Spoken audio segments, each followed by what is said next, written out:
자, 수로 관략길로 도착을 했지만은 사흘길을 행하였으나 물을 얻지 못하고 마라에 이르렀더니 그곳 물이 너무 써서 먹지 못하므로 그 이름을 마라라 했다. 그러니까 이 마라라고 하는 말은 쓰다는 뜻입니다.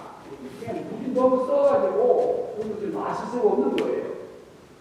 써서 못 먹는 것이다. 그러니까 거기서 이제 수로 광야에서 발견한 그 물이 있는 그 물을 마라라 그렇게 이름했다는 거죠. 써서 못 먹겠다 그런 뜻입니다.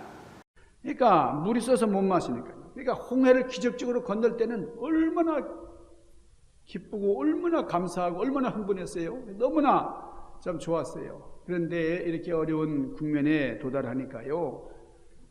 우물을 찾긴 찾았는데 3일 만에 그 찾은 우물이 그냥 쓴 우물이에요. 독이 있는 우물이에요. 그래서 그 다음에 어떻게 됐습니까?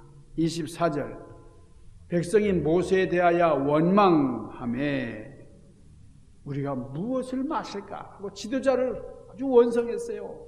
지도자에게 대한 아주 불평, 불만 가득했죠. 25절 모세가 여호와께 부르짖었더니 여호와께서 그에게 한 나무를 지시하시니 그가 물에 던짐에 물이 달게 되었더라. 하나님께서 제시하신 게 나무가 있어요. 그 나뭇가지를 꺾어가지고 그 물에다가 던졌더니 그 쓴 물이 달게 되었더라. 독이 있는 물이 해독이 되었더라. 그런 거예요. 하나님께서 우물가에 있는 그 나뭇가지 하나를 이제 가르쳐 주시고 그것을 물에 던졌더니 그게 낫게 했다. 이게 영적으로는 예수님의 십자가를 의미하는 거죠. 예수님의 십자가가 우리의 죄를 다 대속해 주시고 모든 독을 풀어 주셨다 그런 거죠. 그런데 성경에 보면은 이 나무가 무슨 나무다, 이 나뭇가지의 이름이 나타나 있질 않아요. 그 나뭇가지가 뭔지 알았으면은 제가 좀 심어가지고 여러분들이 좀 논하드리고 했으면 좋겠는데 성경에 그 이름이 나타나 있질 않아요. 어쨌든 이 나뭇가지로 말미암아 그 쓴 물이 단물로 변하는 놀라운 역사가 일어났죠. 참 신기하지요. 이 마라 우물이 이렇게 쓴 우물이고 먹지 못한 우물인데 이 나뭇가지로 말미암아 깨끗해졌다. 여러분 우리도 이런 나뭇가지가 될 수 있기를 바랍니다. 나뭇가지처럼 참 오염되고 부패된 그런 세상, 그런 사회에 들어가가지고 정화시키는 그런 소금과 빛의 역할을 감당하는 우리가 되었으면 좋겠다 생각을 합니다. 참 우리 사회가 많이 부패했어요. 많이 오염됐어요. 경제적으로 과거하고 비교할 수 없을 정도로 부유해졌고요. 밥 먹고 사는데 큰 문제가 없습니다. 그렇지만은 많이 부패했어요. 들려오는 소식들 뉴스를 보면은 아주 오염된 얘기들, 지금 한국에서 들려오는 소식이라든지 여기저기서 듣는 소식들마다 참 안타까운 얘기들이 많죠. 여러분 부패한 물에다가 도토리를 집어넣으니까 아주 깨끗한 물이 되고 그 나뭇가지를 집어넣으니까 독이 사라지고 말이죠. 여러분 우리 사회도 참 이런 게 있었으면 좋겠다. 그렇게 생각을 합니다. 여러분 세상이 부패하고 아무리 떼먹고 혼탁해져도 우리가 그것을 정화시킬 수만 있다면 얼마나 좋을까요? 깨끗하고 순수한 그런 우리가 되어가지고 그런 역할을 감당할 수 있다면. 그러면 히브리서 9장에 보면은 피의 능력에 대해서 말씀을 하십니다. 히브리서 9장 13절 염소와 황소의 피와 및 암송아지의 죄로 부정한 자에게 뿌려 그 육체를 정결케 하여 거룩하게 하거든 그랬습니다. 그러니까 이 가축들을 잡아가지고 양이나 소를 잡아가지고 피를 뿌리면은 그게 깨끗하죠. 정결해졌다. 성경은 그렇게 말씀을 합니다. 그러니까 구약 시대에는 염소를 잡고 송아지를 잡아서 이 대제사장이 이제 지성소로 갖고 가가지고 그걸 깨끗하게 했어요. 염소와 송아지의 피로 이제 구약 시대의 그 백성들의 피를 깨끗하게 했는데 여러분 여기 14절 첫 마디가 뭡니까? 하물며. 이 하물며는 말은 뭐예요? 두말할 것도 없다 이거예요. 그렇게 됐으니까 하물며 영원하신 성령으로 말미암아 흠없는 자기 자신을 하나님 앞에 드린 피, 십자가에 죽으실 때 그 흘린 피가 너희를 왜 속죄하지 못하겠느냐? 우리 예수님의 보혈의 그 피의 역사를 말미암아 우리가 깨끗하게 사함을 얻었다. 그런 겁니다. 그러니까 이 놀라운 이 해독제의 역사, 이 보혈의 능력, 우리가 주님의 그 대속의 공로로 말미암아 우리는 깨끗함을 입고 의인의 반열에 들어서게 됐어요. 자, 예수님의 피는 허물과 죄로 물들어 있는 우리를 깨끗하게 해독시켜 주십니다. 새로운 피로 바뀌어주는 거예요. 얼마나 놀라운 은혜입니까? 여러분, 주님의 보혈로 말미암아 우리의 영혼이 깨끗해지는, 우리의 삶도 깨끗해지는 역사가 있기를 바랍니다. 여러분, 지난주에 많은 변화가 있었어요. 우리 미국 대통령 트럼프 후보가 이제 새로운 대통령에 이제 선출이 됐습니다. 그리고 한국에서는 윤석열 대통령이 대국민 사과를 했어요. 그러니까 이 대통령들이 하는 그 일들을 이렇게 많이 보게 되는데, 여러분, 우리 한 2년 반 전에 윤석열 대통령이 한국에서 정권 잡을 때 참 기대 많이 했잖아요. 아주 깨끗한 사람, 정치에 물들거나 오염되지 않은 분. 그래서 정말 한국이 달라질 줄 알았죠. 그래서 우리가 이 멀리서나마 성원을 했습니다. 정말 바르게 기대는 거 없고 원하는 거 없고 그냥 진솔하게 그렇게 정치를 할 줄 알았어요. 그런데 지난 2년 반 동안 어떻게 됐습니까? 지금 국정 지지율이 20%에도 훨씬 못 미치는, 여러분, 이게 그냥 된 게 아니잖아요. 대통령 부인이 얼마나 많은 일들을 계속 뉴스가 대통령 부인에 대한 얘기예요. 참 그 대통령도 참 곤란할 거예요. 이제는 시골에 있는 정치 브로커와 결탁을 해가지고 국회의원 공천을 하지 않나. 정말 대단한 일들이 일어나고 있죠. 많은 문제들이 터져 나왔죠. 지난 수요일 날 이 대통령이 대국민 담화 사과를 했습니다만은, 여러분, 진정성 있는 사과가 보이지를 않는다는 거예요. 오늘 본문 말씀에 보면 회개에 합당한 열매를 맺어라 그랬어요. 그리고 회개했다 그러고 열매가 없으면 안 되는 겁니다. 사과는 했는데 알맹이가 없어요. 두루뭉술이로. 이렇게 해서는 안 되는 거죠. 자신의 잘못과 부족함, 나약함을 대국민을 향해서 고백하고 사과하는 것은 참 용기 있는 행동이에요. 내가 잘못했다, 죄송하다고. 이게 용기 있는, 참으로 귀한 일이에요. 그런데 정말 솔직하고 내가 정말 잘못했다고 하는 진정성 있는 사과였다면 참 좋았을 텐데 말이죠. 우리 기대에 못 미치는 그런 형식적인 사과였다. 오늘 본문 말씀 마태복음 3장 8절에 보면, 그러므로 뭐예요? 회개에 합당한 열매를 맺고 그랬어요. 너희들이 회개하는 것으로 끝나는 게 아니라 회개했으면 회개에 합당한 열매가 있어야 된다고 그래요. 여러분, 사과했다, 사과에 상응하는 열매가 있었다고 하면, 여러분, 우리 국민들이 참 착한 백성들이에요. 다 수용하고 용서했을 거예요. 근데 계속해서 자기 변명만, 정말 좋은 기회를 몇 번이나 놓친 것 같아서 참으로 안타깝습니다. 자, 우리 10절 말씀 읽습니다. 이미 도끼가 나무 뿌리에 놓였으니 좋은 열매 맺지 않은 나무마다 찍혀 불에 던져지리라 그랬어요. 그러니까 심판의 도끼입니다. 심판이 있다는 거예요. 우리가 이 세상에서 사는 것이 다가 아니라 우리 마지막 우리 새로운 세계로 갈 때는 심판이 있고, 그때는 도끼자루가 우리를 향해서 우리를 겨냥해 있다는 거예요. 그러니까 나무에는 열매가 있어야 되는데 그 유실수가 열매를 맺지 못하면 찍어서 화목으로 쓰이는 것이고, 나무를 쳐다보고 열매가 있으면은 거름을 많이 주고 그걸 잘 가꾸어서 더욱더 많은 열매를 맺도록, 좀 풍성한 열매를 맺도록 그렇게 가꾸어 주신다고 해요. 근데 하나님께서 그렇게 해주시는데 지금 심판의 도끼가 나무 뿌리에 놓여 있다 이거예요. 여러분, 무슨 열매를 맺으라고요? 오늘 8절 말씀 보니까 회개의 열매입니다. 회개에 합당한 열매.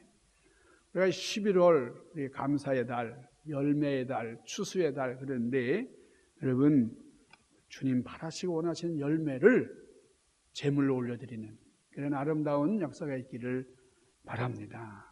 우리 한 사람 한 사람 우리 교회 전체가 정말 주님이 바라시고 원하시는 그런 감사의 열매, 그런 열매들을 맺어서 주님을 기쁘시게 하는 여러분 되시기를 바랍니다. 여러분 감사의 달에 우리가 그걸 한번 다짐합시다. 각자 생각을 해보자고요. 하나님께서 나에게 기뻐하시는 것은 무엇이고 나를 향해서 너 보니까 아름답다, 너 참 귀하다, 너 기쁘다, 너를 생각할 때마다 기쁘다 뭐 이러시는 게 있을 거고 나의 약점이나 단점이나 부족한 걸 보면서 너 그건 고쳐라.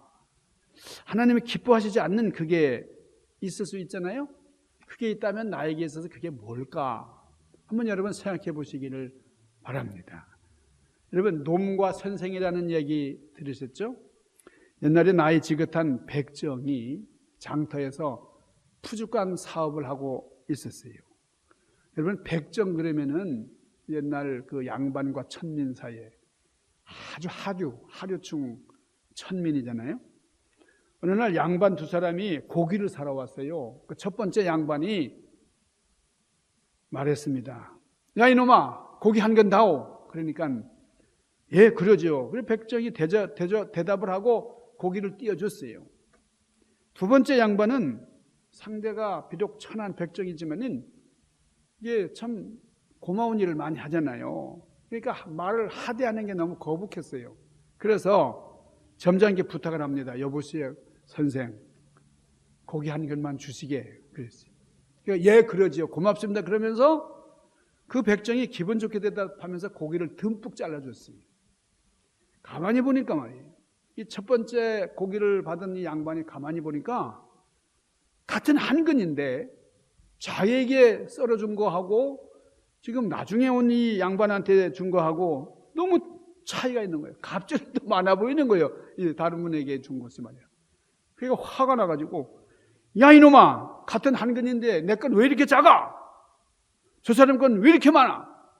이러니까 그거야 손님 고기는 놈이 자른 고기고 저분 고기는 선생이 자른 고기니까 다르죠.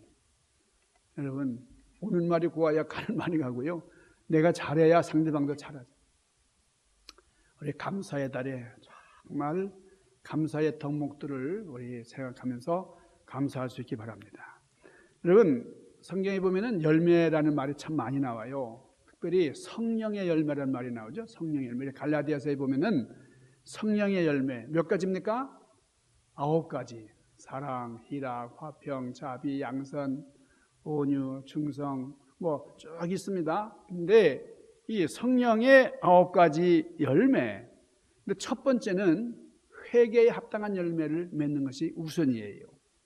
이게 회개에 합당한 열매가 뭡니까? 내 삶을 변화시키고 내 사고방식을 변화시키고 생각의 변화, 내 살던 스타일을 싹 개조하는 겁니다. 삶의 전환이에요. 이게 전제가 되고 그 다음에 성령의 열매인데 이거는 우리 인격이 완전히 바뀌는 거예요. 우리 9가지 열매들이 보면 다 인격입니다. 사랑도 인격이잖아요. 그 사람 마음에서 우러나오는 희락도 그렇습니다. 화평 이런 모든 게 다 그분의 인격을 말하는 거죠. 그러니까 성령의 열매, 오직 성령의 열매는 사랑과 희락과 화평과 오래 참음과 자비와 양선과 충성과 온유와 절제니 이 같은 것을 금지할 법이 없느니라 그랬어요. 여러분 성령의 9가지 열매, 저분은 사랑이 많고 희락이 넘치고 화평하며 자비가 있고 여러분 이런 성령의 열매로 충만할 수 있기를 바랍니다. 여러분 이 성령의 열매라고 할 때에 이 열매라는 말이 헬라어로는 카르포스예요. 카르포스. 카르포스라는 말에서 유래한 것이 칼로스인데 여러분 저 어디입니까? 그 코스코 같은 데 가면은 쌀을 파는데요. 이 한국에서 나오는 쌀보다 훨씬 싼데 너무 맛있는 쌀이 있어요. 그게 카로스입니다. 근데 그 쌀 이렇게 여러분이 이제 구별할 때 캘리포니아산인지 아닌지를 봐야 돼요. 쌀은 캘리포니아게 참 맛있거든요. 근데 칼로스가 이제 하나의 그 브랜드 이름이 됐는데, 쌀 품종 이름이 됐는데, 이 칼로스가 참 맛있다고요. 근데 칼로스란 말, 여기 이제 이 어원이 이제 카르포스라는 거기서 유래한 건데, 이 말은 열매라는 뜻이에요. 열매. 그러니까 열매, 성령의 열매 9가지가 나오는데, 그 9가지니까 여러분 복수잖아요. S가 들어가요. 딱 S가 붙은 단어에. 근데 열매라고 하는 이 헬라어는 단수로 되어 있어요. 단수로 성경이 기록이 되어 있어요. 왜 그럽니까? 아니 열매가 9가지면 복수도 써야 되잖아요. 근데 딱 단수로 되어 있어요. 그 이유가 뭐냐면 이 9가지 열매는 독자적이고 이 서로 분리된 그런 성품이 아니라 다 연관된 겁니다. 여러분 사랑이 있는 사람이 희락이 있죠. 희락이 있는 분이 또 화평하고 말이죠. 자비하고 말이죠. 다 연결이 되어 있는 거예요. 아니 이 사람의 사랑이 많은데 뭐 자비가 없다? 그렇지 않잖아요. 사랑이 많은 사람은 절제도 할 줄 알고 충성과 온유하고 그렇습니다. 그러니까 이 9가지 열매가 다 총체적인 건데, 그런데 이게 예수님의 성품이에요. 그러니까 단수죠. 예수님의 성품, 성령의 열매, 딱 열매들이 아니라 열매는 그렇습니다. 그래서 우리 예수님의 성품 중에 사랑, 희락, 화평 쭉 9가지가 있는데, 여러분 예수님의 성품을 닮아서 우리의 인격과 우리 속사람의 그 삶의 내용물이 바뀌어지는 그런 게 성령의 열매로 충만한 겁니다. 그러니까 성령의 열매는 9가지니까 당연히 복수로 나와야 될 것 같은데 단수로 나온다 그거예요. 그러니까 이 예수님의 성품 딱 한마디 그러면 이 9가지가 쫙 포함이 되는 겁니다. 그러니까 그 성품이 사랑으로 나타나고, 그 사랑이 희락으로 나타나고, 그 사랑이 온유로 나타나고 뭐 이렇게 되는 거죠. 우리가 좋은 영양소를 섭취해야 우리 육신이 강건합니다. 여러분 나이 잡수실수록 근육 운동을 해야 된다. 근육이 참으로 필요합니다. 오랜 시간을 통해서 우리 육신이 이제 성장하는데, 여러분 이제 나이 들수록 노쇠해질수록 근육 운동이 필요하다는 거죠. 성령의 열매도요 하루아침에 이렇게 이루어지는 게 아닙니다. 우리가 차근차근, 여러분 근육 운동 한다 그래가지고 바벨을 들고 덤벨을 들고 하지만 하루아침에 그냥 막 엄청난 걸 막 이렇게 하면 몸이 망가져 버려요. 처음에는 그냥 바만 들고 그 다음에 5kg, 10kg 이렇게 점점점 올라가야지 이게 갑자기 안 된다고요. 우리 정순정 원사님이 마라톤으로 이 캘리포니아에서 유명한 분인데, 저분이 처음부터 뭐 막 뛰지 않았어요. 처음엔 몸이 허약해가지고 그냥 간신히. 지금은 뭐 그러니까 이게 점진적으로 우리가 열매 맺기 위해서 노력을 해야 되는 거죠. 그러니까 내 그 성격의 잡초 같은 것들, 쓴 그런 뿌리 같은 것들을 조금씩 제거하면서, 여러분 농부가 해충들과 싸우면서 그리고 뭐 잡초들 다 이제 매주면서 말이에요. 그러면서 좋은 나무가 성장하고 열매를 맺는 것처럼 우리 성령의 열매도 우리 속에 역사하는 옛 자아를 다 버리고 새로운 그런 영적 전투를 거쳐서 맺게 된다는 거죠. 여러분 열매는요 냄새가 나요. 이게 열매가 익으면 여러분 망고 같은 거 보세요. 얼마나 냄새가 그윽합니까? 이 냄새, 성숙한 완숙한 열매들은 아주 향기가 있어요. 그러니까 사람이든지 식물이든지 익는다고 할 때 저 사람은 참 익었어. 그 사람은 좀 설 익었어. 이러잖아요. 익은 사람일수록 향내가 나는 거예요. 인격의 향기가 나오는 거예요. 과일나무들을 보면은 여러분 열매들이 말없이 달려있지만은 그 열매가 그윽한 향기를 풍기고 아주 정말 먹음직스럽게 아주 맛스럽게 그렇게 뿜어낸다 이거예요. 우리 사람도 이렇게 완숙해지면, 인격이 성숙하면은 푹 익은 맛, 그윽한 향기가 풍겨나는 거예요. 여러분 주님께서 누가복음 6장 44절에 뭐라고 말씀하셨어요? 나무는 그 열매를 보면 알 수 있다 그랬어요. 우리 나무만 보면은 이게 어떤 나무인지 잘 분간이 안 될 때가 있어요. 그런데 열매를 보면 다 알 수 있죠. 이런 오렌지 나무와 라임 나무, 레몬 나무가 거의 비슷하고 몰라요. 그런데 열매를 보면 대번에 알 수 있잖아요. 열매로서 그 나무의 질, 그 나무의 값어치, 그 나무에 대해서 알 수가 있는 거죠. 그러니까 열매는 그 사람의 인격입니다. 여러분들의 그 인격이 여러분이라고 하는 나무의 열매예요.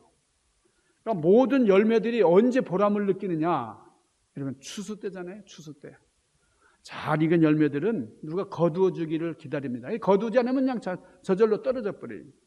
누가 따서 맛있게 먹어주기를 기다리는 거예요. 여러분 추수 때는 내가 그동안 열심히 무르익은 그런 열매, 이것을 인정받는, 여러분 실력을 판가름하는 그런 때예요. 그리고 알곡과 가라지가 구별되는 때입니다. 알곡은 알곡 창고에, 가라지는 다 이제 불살라 없어지는 거죠. 이것이 열매가 지니는 가장 큰 보람입니다. 그러니까 열매는 지금 추수 때를 위해서 그렇게 정말 따사로운 햇빛을 받으면서 그 태풍과 이걸 다 견디면서 그 모진 비바람을 감내하면서 그렇게 무르익은 거죠. 그 익은 향기를 뿜어내고 있는 거죠. 여러분 우리는 어떤 열매를 맺고 있습니까? 옛사람들은 종두 듣고 종과 듣과 이런 말을 했어요. 이게 무슨 말입니까? 종두 듣고 종과 듣과라는 말, 이 말은 콩 심은데 콩이 난다. 팥 심은데 팥이 난다. 그거예요. 콩 심은데 팥이 나는 경우는 없습니다. 오이를 심었더니 오이가 나왔다. 이거는 당연한 인과응보의 법칙이죠. 원인에는 반드시 결과가 나타납니다. 우리가 봄에 눈물을 흘리면서 씨를 뿌리고 잘 이렇게 갖고 그랬더니 아름다운 열매가 우리를 기다리고 있더라. 여러분, 가을은 열매 맺는 모든 나무들이 심판받는 계절이에요. 우리에게 심판의 날이 반드시 오는데, 여러분 보잘것없는 열매를 맺는 나무들은 한없이 부끄러움을 당하는 계절이 또 가을 결실의 계절이기도 합니다.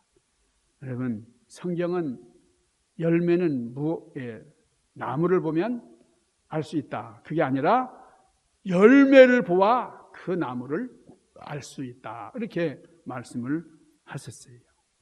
여러분은 얼마나 좋은 열매를 맺고 있습니까? 향기롭고 성숙한 열매. 주님이 받으실 만한 그런 향기로운 열매를 이 풍성한 계절에 주님 앞에 들어올리는 그런 여러분들이 되시기를 주님의 이름으로 간절히 축원합니다. 기도하십시다.